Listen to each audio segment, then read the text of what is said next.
with the same injury early in the first quarter, but the rest of the team picked up the slack. Kyrie had 40 points, Jeff Green had 23, and Joe Harris added 16 in the 114-112 win over the Knicks. It was their 8th straight win at home. Kyrie, 40, 2 rebounds and 7 assists. And not playing the 2 of their 3 best players. I think that the Nets are really an incredible story because I had no idea what this was going to look like. And obviously we didn't know that Harden was going to join the team before the season started or that KD was going to be injured for the stretch that he's been out. But they've really put together a great chemistry and culture in a very short amount of time.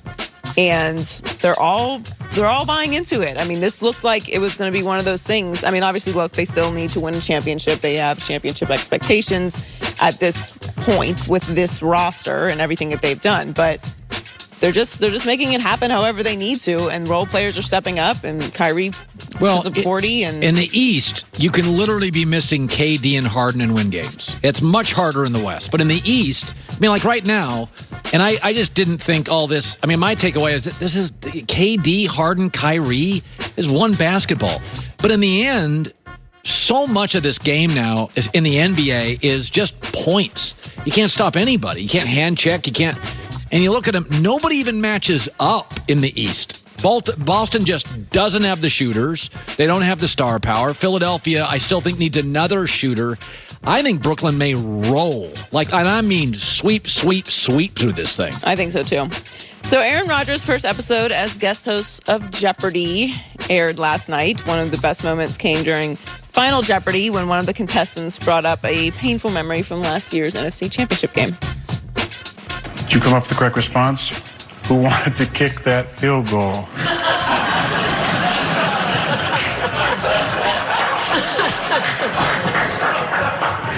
That is a great question. Should be correct, but unfortunately for this game today, that's incorrect. That's not funny. He really has great hosting poise. I was very impressed that he gave it a beat. You know, he let the reaction happen. Timing. Yeah, he didn't jump to but he's not a reactionary guy. Like, he's a very methodical speaker. Yeah. I don't think there's ever been a great talk show, a great game show host with a mustache, though. Here you are with his mustache. Now, name it. You didn't go at Schlereth for his mustache. What timeout? What'd you guys say? Trebek? Yeah, well, Trebek, but it was silver. You can barely see it. Very iconic mustache. Okay, name another. Host with mustaches. Gene Rayburn, I do not believe. Bill Cullen. What is your deal with mustaches? Pat Sajak. It changes. Steve Harvey. Oh, yes. Now you guys are just throwing crap out there. Steve's got a strong mustache. That's an aggressive mustache. Yes. I think when you have a mustache, it changes the temperature in the room.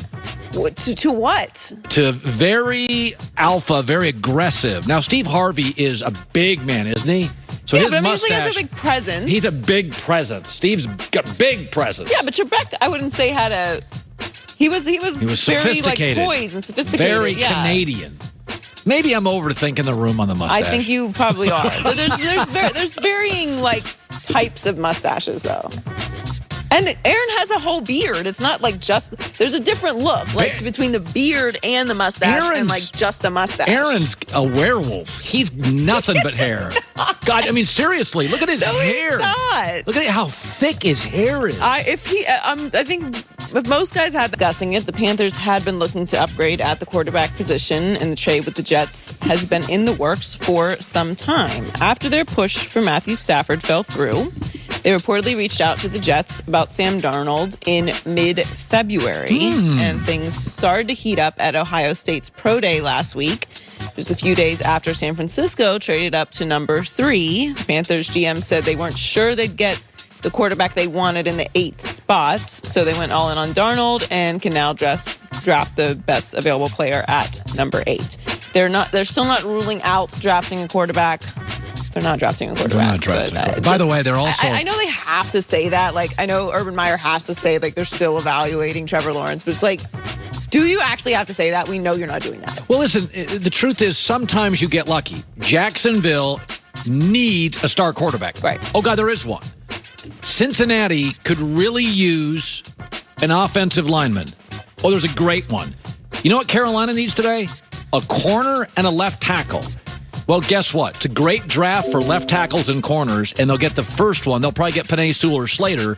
So in the end, Carolina's a little lucky. Jacksonville's a little lucky. Now, then you get into the Atlanta, where what we need, we don't really want to draft at the 4 spot. So we've always kind of felt Atlanta was going to move out of that. Well, they're kind of the key to the draft at this point. With the moves that have been made, they're the last piece that feels like it could slide out. I don't think Cincinnati's going to do anything, and they've been pretty vocal that they want a high-level player at that position. So Giants are lucky, by the way. The Giants need offensive line, and at 11, they'll probably get Elijah Vera Tucker.